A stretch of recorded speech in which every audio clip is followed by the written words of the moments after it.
오늘 하나님의 말씀은 다니엘 4장 19절에서 27절 말씀입니다. 다니엘 4장 19절에서 27절 드라마 바이블로 함께 봉독하겠습니다.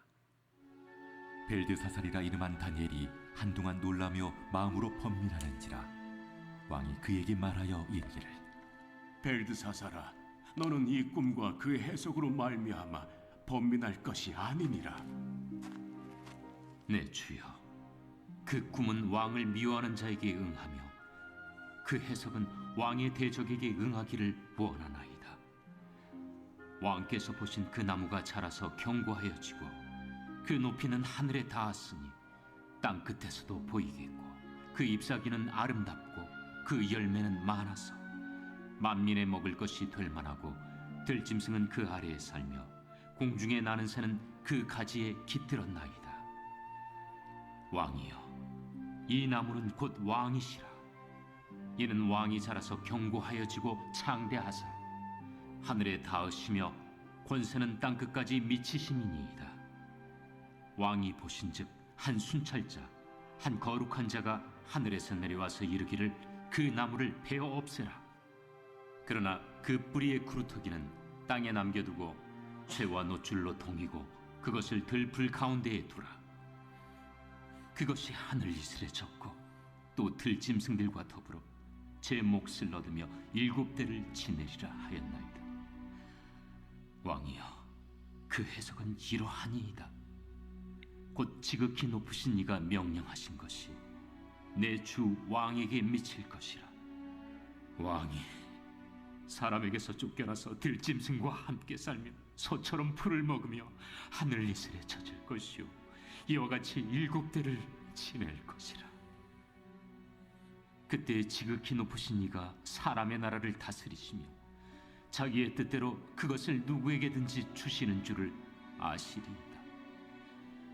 또 그들이 그 나무 뿌리에 그루터기를 남겨두라 하였은즉 하나님이 다스리시는 줄을 왕이 깨달은 후에야 왕의 나라가 견고하리이다. 그런즉 왕이여, 내가 아뢰는 것을 받으시고 공의를 행함으로 죄를 사하고 가난한 자를 긍휼히 여김으로 죄악을 사하소서. 그리하시면 왕의 평안함이 혹시 장구하리이다. 아멘. 오늘 본문을 통해서 선지자의 역할이라는 제목으로 은혜를 나누고자 합니다. 하나님의 말씀을 대언하는 사람들을 선지자라고 합니다. 대언이라는 말에서 알 수 있듯이 선지자는 자기 마음대로 아무 말이나 하는 것이 아니라 율법을 기반으로 하나님의 뜻을 분별하고 하나님의 마음을 헤아려 그 뜻을 전하는 것입니다. 그런데 예수께서 말씀하신 것처럼 어느 시대든지 선지자는 환영받지 못했습니다. 왜냐하면 그들이 전하는 하나님의 말씀은 늘 심판이나 책망, 고난이나 저주 이러한 것들과 관련이 있었기 때문입니다. 물론 회개와 회복도 함께 선포했지만 듣는 사람들은 그 회개와 회복보다는 심판과 책망, 고난과 저주의 마음을 닫고 배척하는 것입니다. 그럼에도 불구하고 하나님의 말씀을 먼저 받은 자로서 그 말씀을 선포해야만 하는 것이 바로 선지자의 숙명이었습니다. 여기서 중요한 것은 하나님께서 우리를 선지자로 부르셨다라는 사실입니다. 비록 사람들에게 환영은 받지 못하지만 그럼에도 불구하고 하나님의 말씀을 먼저 깨달아 알게 된 자로서 그 말씀을 전해야 하는 선지자로 삼으신 것입니다. 하나님께서 오늘 본문을 통해 선지자들은 어떻게 해야 하는지 그 선지자의 역할에 대해서 중요한 교훈을 주고 계십니다. 우리 모두 선지자로서 하나님께서 주시는 그 교훈을 깨달아 지혜를 얻을 수 있기를 주님의 이름으로 간절히 축원합니다. 첫 번째 교훈은 선지자는 번민하지 말고 선포해야 합니다. 오늘 본문의 4장 19절을 보면 이렇습니다. 벨드사살이라 이름한 다니엘이 한동안 놀라며 마음으로 번민하는지라. 왕이 그에게 말하여 이르기를 벨드사살아, 너는 이 꿈과 그 해석으로 말미암아 번민할 것이 아니니라. 벨드사살이 대답하여 이르되 내 주여, 그 꿈은 왕을 미워하는 자에게 응하며 그 해석은 왕의 대적에게 응하기를 원하나이다. 본문에서 다니엘은 느부갓네살 왕이 꾼 꿈 이야기를 듣고는 번민하였다라고 이야기합니다. 그 이유는 그 내용이 범상치 않았기 때문입니다. 얼마나 끔찍했는지 다니엘은 그 꿈이 왕을 미워하는 자들과 대적들에게 응하여지기를 원한다, 이렇게까지 이야기를 했습니다. 그 꿈은 우리가 알다시피 하나님의 은밀한 일을 보여주시는 고난의 사건이었습니다. 여기서 은밀하다라는 것은 그 누구도 알 수 없는 오직 하나님만이 알고 계시는 뜻이다라는 의미입니다. 이렇듯 하나님께서는 은밀한 당신의 뜻을 다니엘에게 밝히 보여주셨습니다. 비록 느부갓네살 왕에게는 당황스럽고 부정하고 싶고 매우 불편한 이야기가 될 수 있지만 그럼에도 불구하고 하나님께서는 다니엘에게 그 은밀한 것을 알게 하셔서 말하게 하신 것입니다. 우리도 똑같습니다. 하나님께서는 예수를 먼저 알게 하셨고 세상을 구원하시고자 하는 그분의 은밀한 일에 대하여 깨닫게 하셨습니다. 우리는 그것을 복음이라고 이야기합니다. 그리고 하나님께서는 그 복음을 대언할 선지자로 우리를 부르신 것입니다. 그런데 오늘날에도 선지자는 환영을 받지 못합니다. 우리가 전하는 복음도 환영을 받지 못합니다. 이에 대해 바울은 고린도후서에서 다음과 같이 설명하고 있습니다. 2장 16절을 보면 이 사람에게는 사망으로부터 사망에 이르는 냄새요 저 사람에게는 생명으로부터 생명에 이르는 냄새라. 누가 이 일을 감당하리요? 바울의 고백과 같이 우리가 전하는 복음은 누구에게는 생명을 주는 냄새가 되지만 반대로 누구에게는 사망에 이르는 냄새가 되기 때문에 멸망받을 세상은 우리가 전하는 복음을 결코 환영하지 않습니다. 그래서일까요? 바울의 이야기와 같이 누가 이 일을 감당하리요? 많은 이들이 선지자로서의 그 사명을 충성되이 감당하지 못하는 것을 볼 수가 있습니다. 왜냐하면 복음으로 인해 번민하기 때문입니다. 환영받지 못할 이야기에 선뜻 그 사명에 충성하지 못하고 대언하지 못하는 것입니다. 그런데 이렇게 번민하고 있는 다니엘과 우리에게 하나님께서는 본문 말씀을 통해 이렇게 말씀하고 계십니다. 너는 이 꿈과 그 해석으로 말미암아 번민할 것이 아니니라. 그렇습니다. 환영받지 못할 소식이다 하여도 그것으로 번민할 것은 아닙니다. 우리의 몫은 전하는 것에 있는 것이지 상대방이 이 이야기를 들으면 화를 내지는 않을까, 관계가 틀어지지는 않을까, 이것으로 인해서 더 큰 다른 문제가 생기는 것은 아닐까라고 번민할 것은 아닙니다. 우리의 사명은 은밀한 일에 대해서 깨달아 알게 된 것을 전하는 것에 있습니다. 그 외에 나머지는 우리가 염려하고 고민할 필요가 없습니다. 모두가 하나님께서 하시는 일입니다. 그 소식을 듣고 복음을 받을 것인지 그 소식을 배척할 것인지 그것은 하나님께서 정하시는 것이고 그 결과에 따라서 하나님께서 심판하시는 것입니다. 다만 우리는 먼저 복음을 얻은 자로서 성령 충만하여 성령의 말하심을 따라 우리의 사명을 감당해야 할 줄 믿습니다. 사랑하는 성도 여러분, 우리의 삶을 돌아볼 수 있기를 간절히 원합니다. 자녀에게, 부모에게, 형제에게 혹은 직장 상사와 동료에게 좋은 모습, 좋은 이야기로만 비춰지기 위해서 전해야 할 복음을 번민하고 있는 것은 아닌지 돌아보아야 할 것입니다.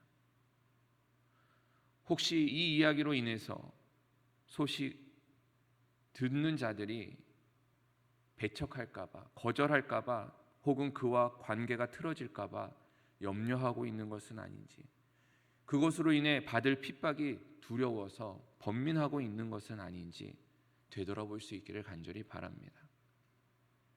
그리고 주의 음성을 들으실 수 있기를 바랍니다. 번민하지 말고 우리가 주님의 뜻을 깨달아 온전히 하나님이 주신 그 사명에 집중할 수 있기를 주님의 이름으로 간절히 축원합니다. 둘째로, 선지자가 전하는 복음의 핵심은 구원과 회복입니다. 다니엘이 전한 꿈의 해석은 앞으로 당하게 될 고난에 관한 것이었습니다. 하나님께서 교만한 왕을 심판하시는 것입니다. 느부갓네살 왕뿐만 아니라 그를 바라보고 있는 많은 백성들과 특히 유대 백성들에게 진정한 왕은 누구신지, 누가 다스리시는 것인지, 왕의 자리는 누가 주는 것인지를 깨닫게 하시기 위해서 하나님께서 보여주시는 고난의 사건입니다. 그 내용을 살펴보면 다음과 같습니다. 25절에서 26절에 왕이 사람에게 쫓겨나서 들짐승과 함께 살며 소처럼 풀을 먹으며 하늘 이슬에 젖을 것이요 이와 같이 7대를 지낼 것이라. 그때에 지극히 높으신 이가 사람의 나라를 다스리시며 자기의 뜻대로 그것을 누구에게든지 주시는 줄을 아시리이다. 또 그들이 그 나무 뿌리에 그루터기를 남겨두라 하였은즉 하나님이 다스리시는 줄을 왕이 깨달은 후에야 왕의 나라가 견고하리이다. 그렇습니다. 그 고난은 고통으로만 끝나지 않고 그루터기를 남겨두는 것으로 끝난다라는 것입니다. 하나님께서 느부갓네살 왕에게 이 고난의 시간을 주시는 것은 그를 파괴하고 무너뜨리려는 것이 아니라 그 이후에 다시 회복시키시고 하나님을 아는 그 마음과 그 지식과 그 믿음으로 더 견고한 나라가 되게 하시기 위해서 그렇게 하셨던 것입니다. 세상은 복음을 싫어하고 배척합니다. 왜냐하면 그 안에 시판과 책망과 고난이 담겨져 있기 때문입니다. 하지만 복음에서 핵심은 책망과 심판이 아니라 구원과 회복에 있다라는 사실을 우리는 명심해야 합니다. 오늘 본문의 26절에서도 그 나무 뿌리에 그루터기를 남겨두라 하십니다. 그 그루터기는 하나님의 치유와 회복, 소망을 보여줍니다. 그냥 모든 것이 끝난 것이 아니라 다시 새순이 나고 다시 자라날 수 있는 또 다른 시작을 알려주시는 것입니다. 이것은 심판과 고난이 목적이 아니라 교훈을 주어 깨닫게 하며 믿음의 온전함을 이루는 것이 복음의 목적임을 가르쳐 주고 계시는 것입니다. 우리가 전하는 복음에도 목적은 분명히 있습니다. 그것은 심판과 멸망이 아니라 오직 구원과 생명에 있는 줄 믿으시기 바랍니다. 그렇기 때문에 우리가 복음을 전하는 일에 대하여서 번민해서는 안 됩니다. 생명을 전하는 일이기 때문에 어떻게든 그 복음을 듣고 생명의 자리로 나올 수 있도록 우리는 구해야 할 것입니다. 우리 모두 번민하는 자가 아니라 생명을 전하는 자, 내가 전하는 복음의 핵심이 무엇인지 깨달아 그 복음을 붙잡고 온전히 전할 수 있기를 간절히 축원합니다. 세 번째 교훈은 선지자는 하나님의 긍휼을 구해야 한다라는 것입니다. 다니엘은 번민하지 않고 담대하게 은밀한 일에 대해서 왕에게 알려주었습니다. 그리고 이어서 27절과 같이 왕에게 충언도 하였습니다. 제가 한번 읽어보겠습니다. 그런즉 왕이여 내가 아뢰는 것을 받으시고 공의를 행함으로 죄를 사하고 가난한 자를 긍휼히 여김으로 죄악을 사하소서. 그리하시면 왕의 평안함이 혹시 장구하리이다. 이 말씀을 오해하면 마치 공의를 행하고 구휼하는 것으로 심판을 피할 수 있을 것이다, 이렇게 생각할 수 있습니다. 하지만 그것이 목적이 아닙니다. 하나님은 그렇게 일하지 않으십니다. 이는 왕에게 교만함을 회개할 것을 촉구하는 것입니다. 정말 그 어떤 행위로서 죄를 사함받고 하나님 앞에 심판을 면할 수 있는 그런 것이 아니라 내가 진정으로 회개함으로써 하나님 앞에 긍휼히 여김을 얻을 수 있기를 구하라는 것입니다. 이와 관련해서 예수님께서는 이렇게 이야기하셨습니다.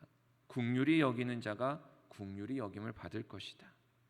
또 우리가 우리의 죄를 사하여 준 것 같이 우리의 죄가 용서함을 받을 것이다 라고 말씀하셨습니다. 다니엘은 선지자로서 회개하며 하나님의 긍휼을 구해야 할 것을 느부갓네살 왕에게 가르쳐 준 것입니다. 그렇습니다.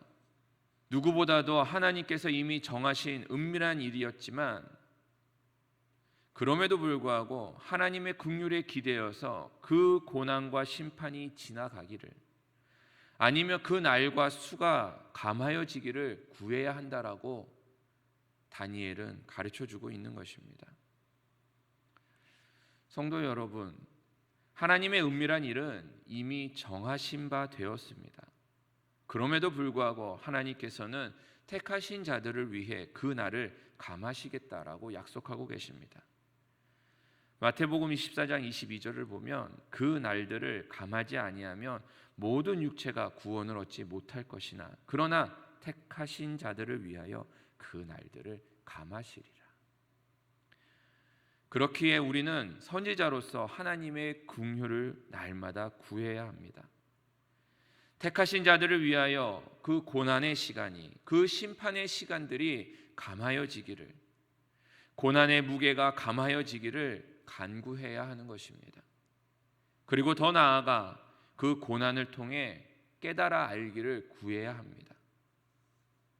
하나님께서 느부갓네살 왕에게 주신 그 고난의 뜻은 자기 마음을 낮추어 진정으로 높으신 이가 누구인지, 사람의 나라를 다스리시며 자기의 뜻대로 행하시는 이가 누구신지 깨달아 알게 하시기 위함이었다라고 오늘 본문은 이야기합니다. 고난 중에 하나님의 뜻을 깨닫기를 간구해야 합니다. 진정으로 권세와 능력의 주인이 누구이신지 깨달아 아는 것이 느부갓네살 왕에게 주어진 고난의 의미인 것처럼 우리가 생명을 얻고 구원받는 일을 위해 닥치는 고난과 환난 가운데에 진정한 생명의 주권자, 우리를 구원하실 분이 누구신지 알아야 한다라는 것입니다. 이를 위해서 다니엘은 왕에게 끝까지 긍휼로서 구하기를 충원하였던 것입니다. 그 말씀을 우리 모두 기억하여서 우리도 하나님 앞에 끝까지 기도할 수 있는 자들 될 수 있기를 주님의 이름으로 간절히 축원합니다. 심판의 때는 곧 올 것입니다. 또 고난과 환난은 끊임없이 우리를 찾아오고 있습니다. 하지만 그 가운데서 우리가 끝까지 기도함으로써 택하심 받은 자들에 대하여 하나님의 긍휼하심과 하나님의 구원하심이 임할 수 있도록 끝까지 기도의 자리를 지키는 저와 여러분들 될 수 있기를 간절히 축원합니다.